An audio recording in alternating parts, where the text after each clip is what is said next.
Hey everyone! So, yes, I did have yoga today, hence my outfit. But anyway, today's video is all about the back to school chaos and transition that can sometimes occur after a unstructured summer and kind of getting back into the routine of things. And this video I really want to talk about eating in the cafeteria um, and just your meals in general when it comes to transitioning back to school. I know that as soon as this past school year ended, my eating went through the wall because I was like, oh, well, I don't have the same structure that I did. And it is true that during the summer, because of your different schedules, whether or not you're working, if you're more at your house, like just kind of your attitude if you're going out with friends and stuff, your eating is different. And so now that we're getting back into the routine of the school year, I really want to kind of offer my input advice on coping with the cafeteria and kind of getting back into a rhythm of healthy eating and using it, using the schedule for benefits, I guess, instead of for restricting or for other symptoms. So the one thing that I think is really important that I want to really highlight in this is that it's okay to eat in the cafeteria.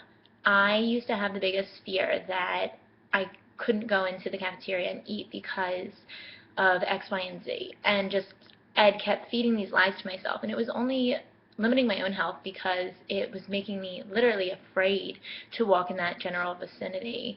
I was terrified of the physical room, but also terrified that people would, one, be asking what I was eating when I was in there, and become very conscious about my habits and what I was doing. And this was all in the negative thoughts of my eating disorder.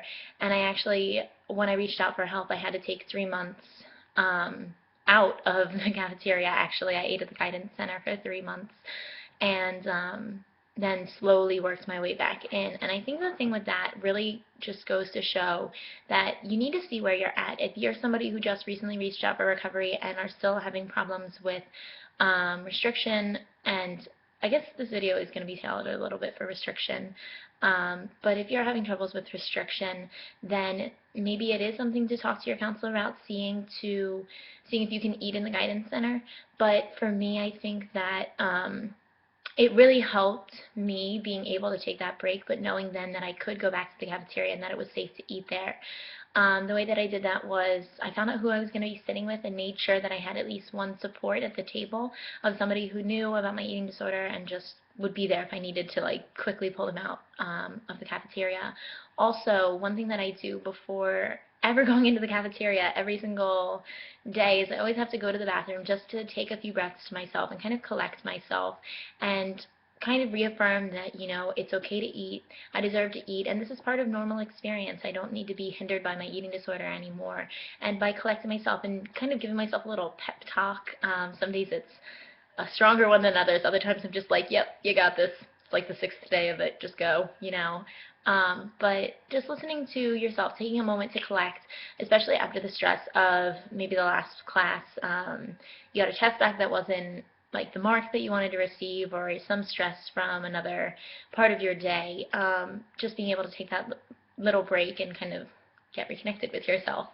So then heading to the cafeteria, it's so, so important to stick to your meal plan if you are on a meal plan, to ensure that you are eating properly and eating healthy during the school year. Also making sure that you're getting enough content in what you're eating. One thing that my nutritionist said is the importance to have protein in every meal, and so making sure that you have a wide variety of what you're eating. You're not only eating super health conscious foods, but you're having the protein to help build your muscles and support growth, that you're having fruits and vegetables, of course, that you're having carbs to give you energy, and just all the different aspects of food, and recognizing that the food that you're eating isn't to kill you, it's not to poison you, to put you on a mocking parade in front of everybody else in the cafeteria. It's there to fuel you and to kind of help you get through the rest of the day. Well, it is definitely there to help you get through the rest of the day. But even have that recheck in and just say, okay, well, I'm going to listen to my body and I'm going to treat my body with respect. So some days you may be hungrier than others, and listen to yourself when that happens. Maybe you bring some extra money in case you are really hungry and care to buy something from the school. You don't have to pack your lunch. If you know something that is a food that you enjoy, let yourself have it. Maybe not every day, like don't binge on food at lunch, but recognizing that it is okay to buy lunch every so often. I remember um, sophomore year was when I was so like food adamant. Like, I had started recovery at that point, and it was just so much work. As I said, I was every day in the guidance center, and then it turned into slowly weaning myself off the guidance center. But the one thing that I noticed was 2 weeks before school ended, I bought my first food for the entire year from the cafeteria, and it was a muffin, okay? And this is going to sound really funny, but it was a muffin. And I got it because everybody else kind of was getting them, and so I was just like, I'm going to get it. And part of me was like kind of very anxious, and I didn't know what was going to happen because, one, it was the first thing I had bought all year, and two, I was like really hesitant about food at that point.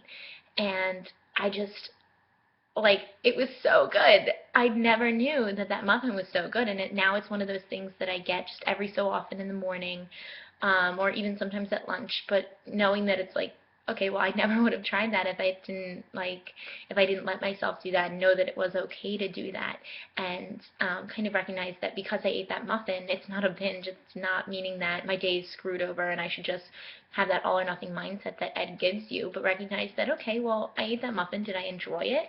If not, well, okay, I learned for the future.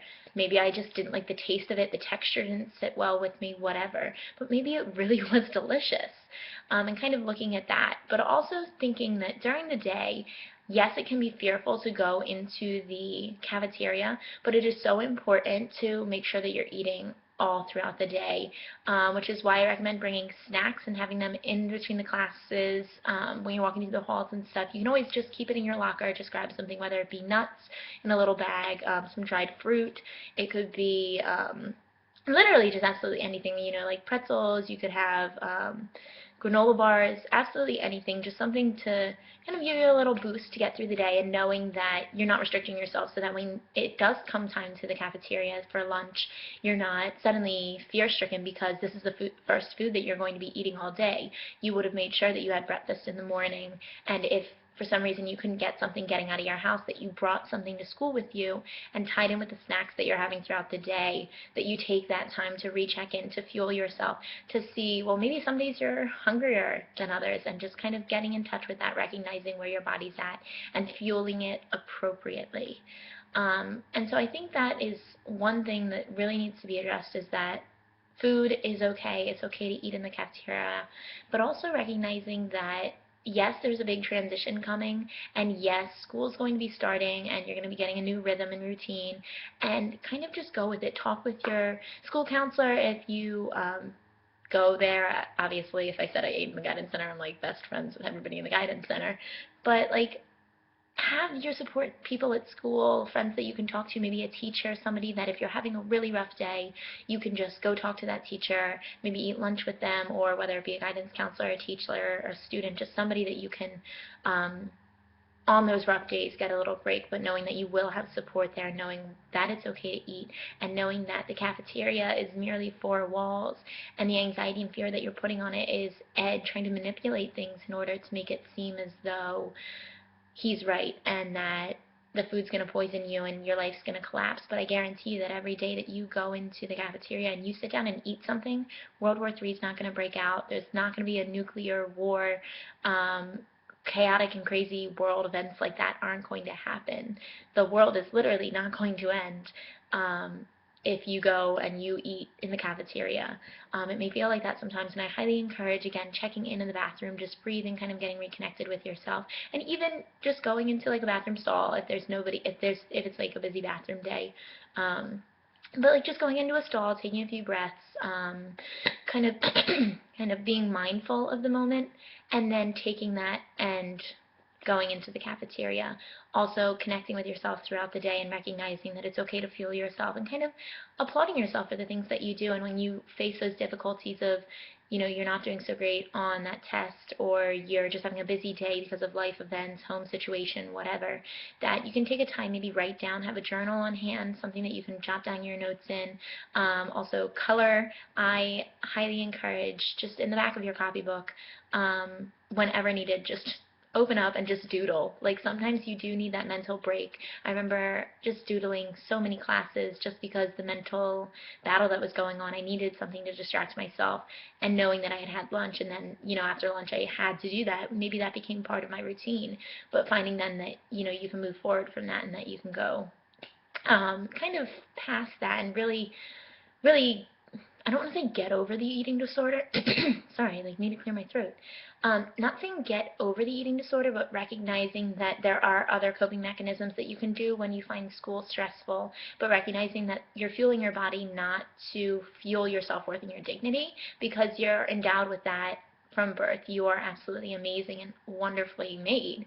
But the thing is, it's not, as I said, fueling your self-worth. It's fueling your body so that you can go live your purpose, that you can help others, that you can smile and be who you are, so that people can enjoy your personality, so that you can feel whatever emotion it may be that you might be able to feel like every other human, because every human cries, every human laughs and smiles, every human has anger and rage and jealousy, and kind of just recognizing that food is there to fuel your body, for it to help prevent against illnesses in the immune system, for it to work the digestive system, for your brain to kind of function and move your arms and limbs and stuff, because when you're starving yourself, you really get disconnected and your whole body becomes so lethargic that you can't move it, basically. And even keeping your heart pumping to pump the blood throughout your body, pump the oxygen, and taking that carbon dioxide that you have, that poisonous gas, kind of that toxic waste kind of in your system, and just releasing that through your respiratory system. So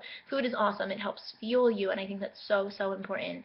And so looking at this back to school shift, recognizing that you do have support. You can reach to your friends who know, to teachers, to coaches, to school counselors. You can also talk with your therapist about any problems that you may have, and just kind of working with them and not fighting them, but just kind of trusting that everything's going to be okay, even though it's scary. So that is my thoughts on back to school and eating. I hope this video is helpful. If you have any videos that you want me to make, or anything that you want me to address, please send it in my way. Comments below, as always. If you're new, subscribe, please. I love every single one of my subscribers.